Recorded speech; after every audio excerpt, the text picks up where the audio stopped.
everyone, welcome back to my channel. I hope you are all doing good. In today's video, I'll be reviewing the book Ram, the Scion of Ikshvaku, which is the first book in the Ramchandra series. So there are 3 books in the Ramchandra series. The first book is Ram, the second one is Sita, and the third one is Ravan. And there are 2 more books yet to come in the series. So total there would be 5 books in the series. And I just want to say that I'm a lot disappointed and hurt after reading the first book in the series, because I just never thought that someone could put so much deviation in the epic literature, which is already known for its remarkable ethics.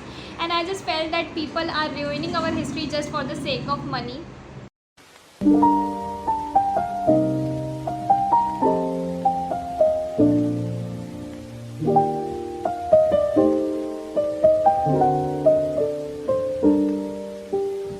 So I bought this book as I love to know more about the Indian history and mythology, and this book was a clear disappointment, as 25% of the book was the Ramayana and 75% of the book was just the author's imagination, which do not even exist.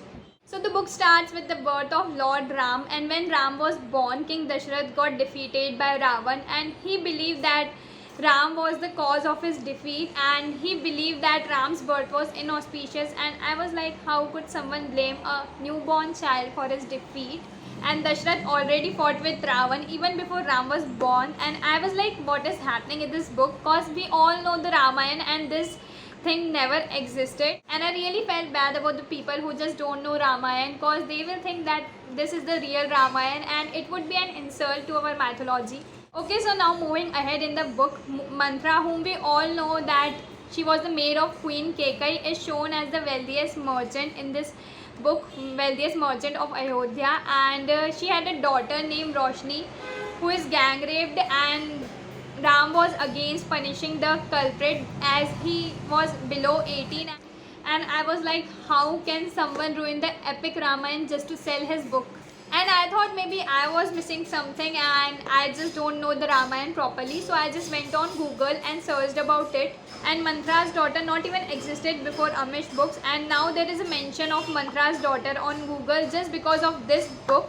And this is where I have seen people arguing, do God even exist? Because these books are ruining our Ramayana, Mahabharata, and every book just tells us the different story. And to the people who just don't know Ramayana, I just want to tell you that there is no character like Roshni in the Ramayana, and there is no incident where someone was raped. This is all just author's imagination, and this is just fiction. And this is what I felt bad about me and our future generation. What if we want to know the facts? What if we want to know the reality? There would be no facts and reality left for our future generation. Just to make the story relatable and intriguing, you can't change the epic that is more than perfect. Okay, mentioning Jatayu as a Nag can be accepted, as we can understand that to make sense he had done this, but a gang rape like Nirbhaya can't be accepted in this book. Like, this is the epic Ramayana and you are ruining it. And we all knew that Kekai was the one to banish Ram, but in this book we will see that Ram banishes himself and go for an exile. And there are many more things in this book, like Shurpankha and Vibhishan stayed with Ram, Lakshman and Sita when they were on their exile, which is not true. And there are many more things in this book that are changed, but I just don't feel like discussing it further, because I am a lot hurt, because I am a person who has a deep faith and belief in these things, and I can't understand that how can someone play with the divine characters. And this means you can fictionalize whatever you want just to make it attractive. It is because a lot of his readers are from the age of 18 to 30, so there is not a controversy yet regarding this. And if he wanted to write fiction, he could have changed characters and names. Like, why he did use these characters?